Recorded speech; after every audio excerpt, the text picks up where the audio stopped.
Hello and welcome back to Dyson Sphere Program. We need to make carbon nanotubes, which we just invented. Looks like there's another recipe there, but that's got something weird that I've not seen before. Spiniform stalagmite crystals. Ugh. Well, I don't think we're going to find those soon. So we want to make it this way. 3 graphene, 1 titanium ingot.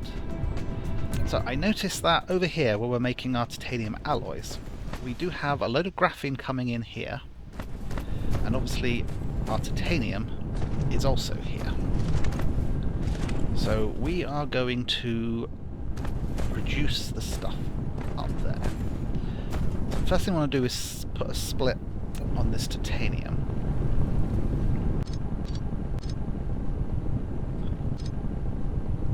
What I'm going to do is throw some foundation down.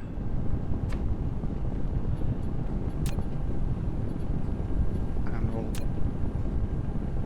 do this splitter.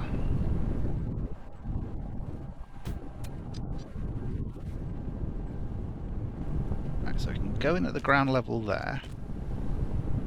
And come out there. Then we can also have one of them coming out this way, going over the top of all those things. There we go. And we need a split on the graphene here.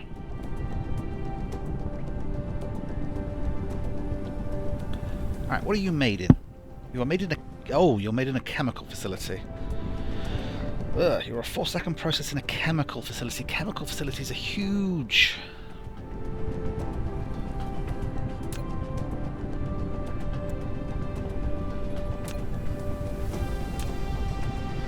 Be really, really, really big.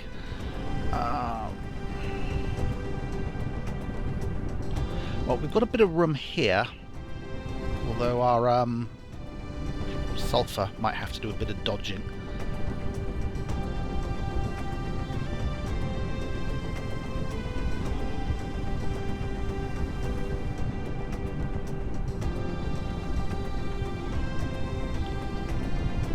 Get this stuff to the ground.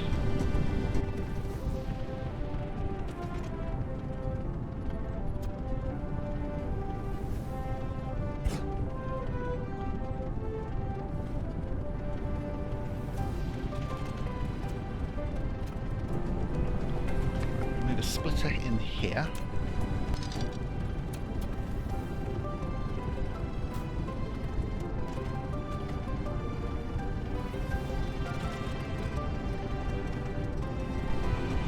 Four-second process. So to aid with the dodging of stuff, I'm going to put this output belt here going in that direction.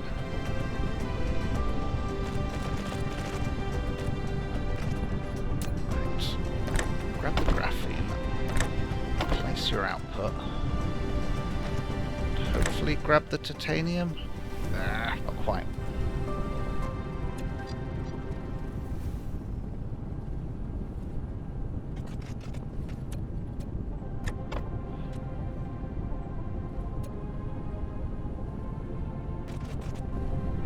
The easiest thing would be if the sulfur just sort of goes up and over.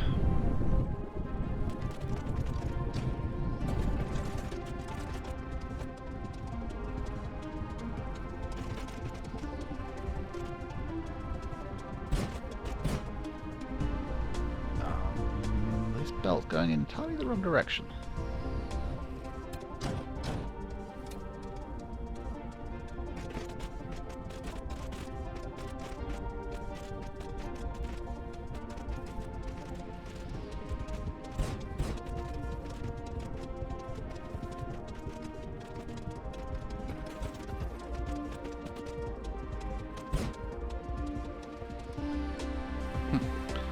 Missing some of our grabbers on these ones.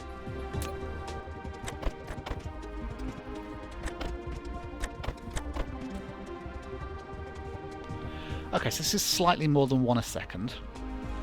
and it's just for feeding the bus at the moment. It's not mass production. Although we do have a bit of room to expand.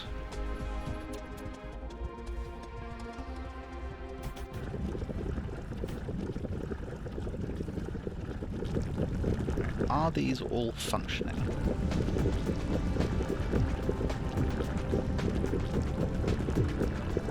Yes.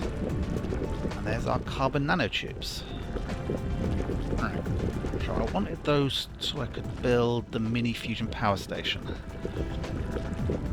which needs the special titanium alloy, supermagnetic rings, and the chips.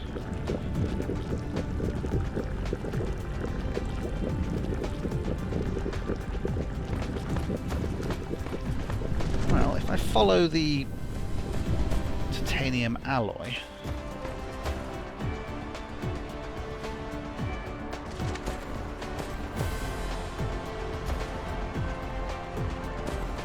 it's the supermagnetic rings.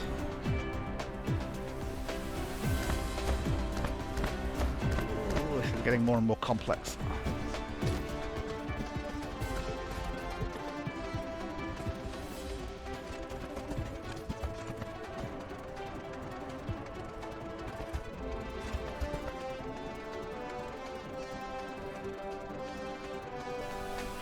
Well, the blue and the chips are here, so my machine should be either there or there. I just need to get it some of the special alloy and the graphene. I'm going to have to think about this one. Alright, I've worked out where I'm... well, I've put it there essentially. Oh, I'm not on my WASD keys. There we go. So this thing is going to output this way, come over here, dodge that, go way up in the sky so we can go over the top of these iron smelters, or steel smelters, and then it's going to join the bus and run along the top here. That's because I suspect there's going to be other things which are going to want to use nanotubes. Then at this point, oops, here, we will grab off it, make sure I actually grab the right thing. Nanotubes, and power.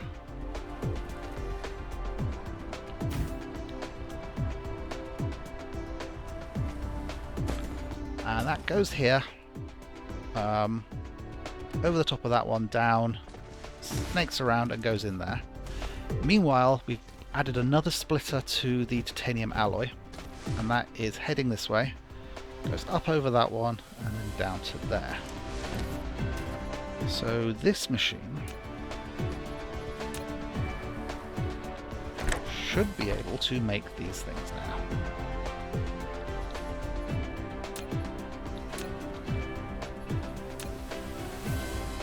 Storage. I'm like clicking all over the place, and all I'm doing is looking for a box. Let's put you there.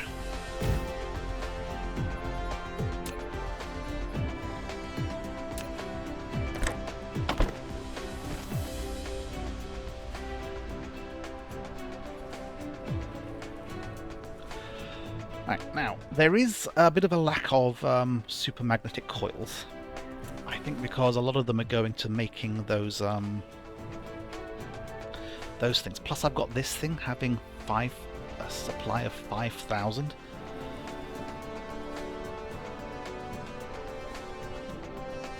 Storage for none in transit. Oh, and the storage just went away. Turn off build mode. So one of them isn't even working because we're not getting enough magnetic coils. One of the magnetic coils isn't working because we're not getting enough engines, turbines. One of the turbines things isn't working because we're not quite getting enough engines most of the time. So let's follow the engine line. I've been doing this a few times off camera. Basically you sort of follow it back and see what you can do. So I've got plenty of things making engines, although one of them isn't working. You aren't getting steel plate at all.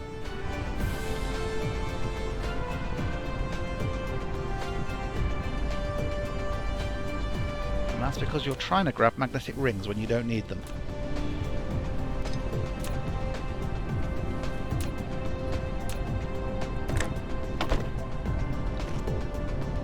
Okay, that will help a bit.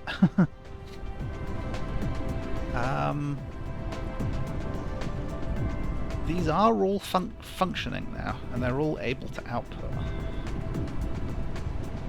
If they aren't all able to output, like one of the things I found was that some of these magnetic ring machines were not working. And it wasn't from lack of input materials, there just wasn't room on the output belt. So I sped this output belt up to be level 2. And that helped things a bit. Other than trying to squeeze in more engine manufacturing, I don't think there's much more we can do there at that stage. This is a slow belt, but that doesn't really matter, because they are all able to output.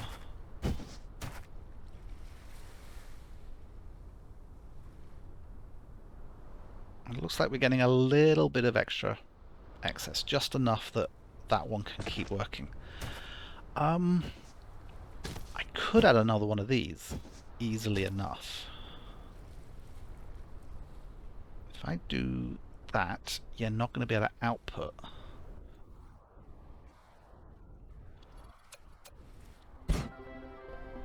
Interesting. Kept the recipe. Right, so you want to grab from there. You want to grab from there and output there. Is that all you need to start working? Yes. Whether you're ever going to get any engines, I don't know.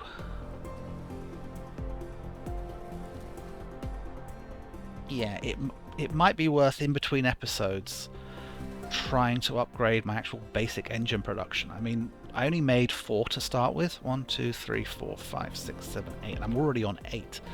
And it's just not enough. It can't even manage to feed 4 turbines effectively. Anyway, we should now be making these things. There we go. 20 mini fusion power stations. I'm just going to grab 10. Because I don't think I'm going to need more than that at the moment.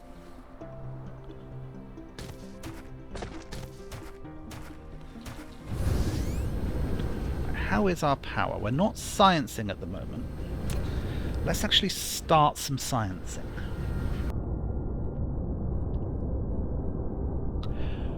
Right, this is what we want to head for. This is because this is another science cube. And it looks like what we need there is particle technology. So we'll activate that and unqueue that. That's just going to kick science off and running. Because I want to see what that does to the power draw. Yeah, we're no longer at full satisfaction.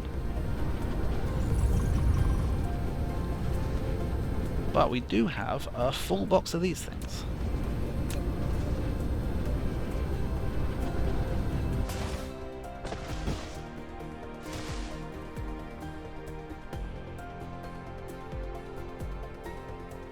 .600 megajoules of energy plus 300% thingamy.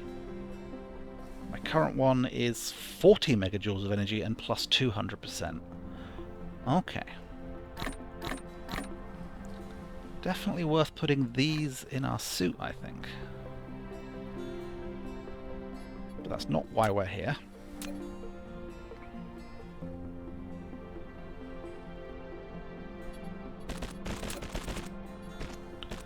Mini fusion power stations. Actually, I don't need that belt to be that long, do I? Because these things can feed each other.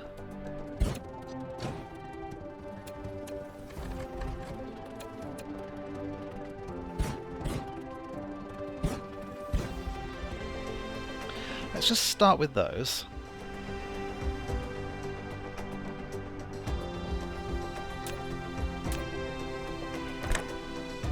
Oh, too close. So it's seems you've got to leave a little bit of a gap.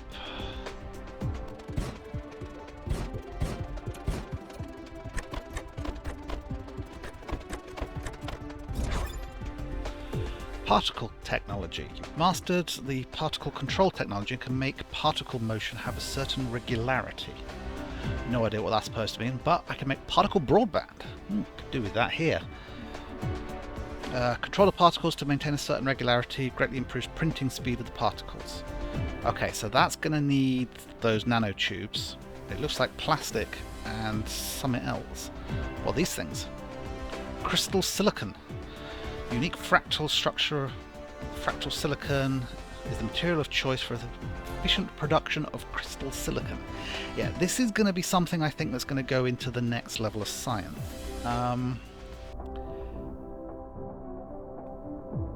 Yeah, that's going to need... So I'm going to have to be making those chips somewhere en masse and be making those particle things. I know I'm getting distracted. Silicon and plastic and those carbon nanotubes. Right, let's do this first.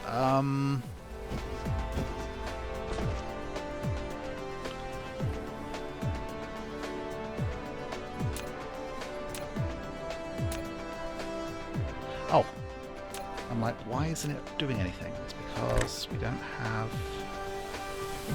There's no... Doesn't have that go that far beyond.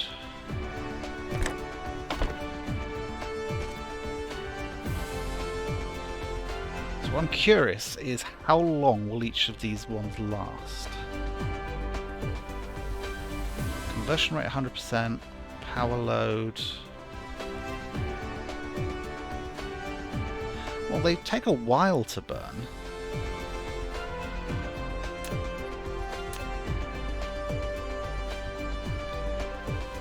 So obviously this is a drain on our titanium resources.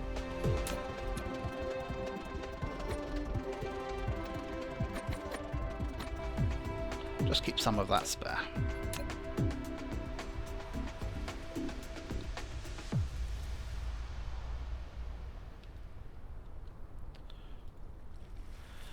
That has, however, increased our generation capacity, so we are at 100%, and it should be relatively easy to expand, so long as we can keep up on the production of the actual fuel.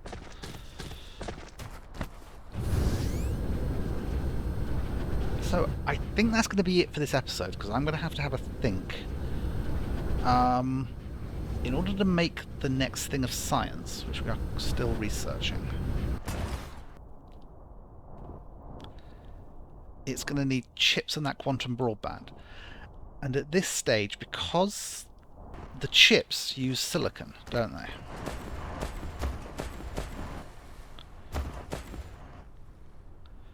they? Using circuit boards, which is iron and copper, and the microcrystalline stuff, which is copper and silicon. So silicon's on the other planet. Do I want to just make it on the other planet? Will I be able to make this stuff on the other planet? That's just silicon.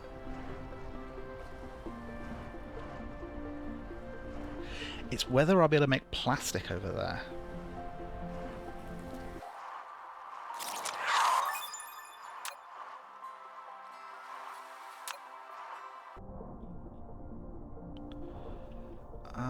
Mencab 1.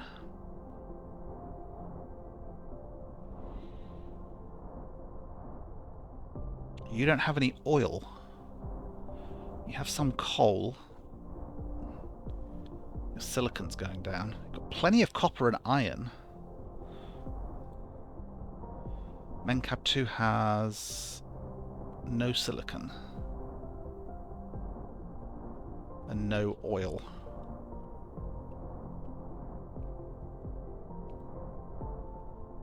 Because oil shows up there.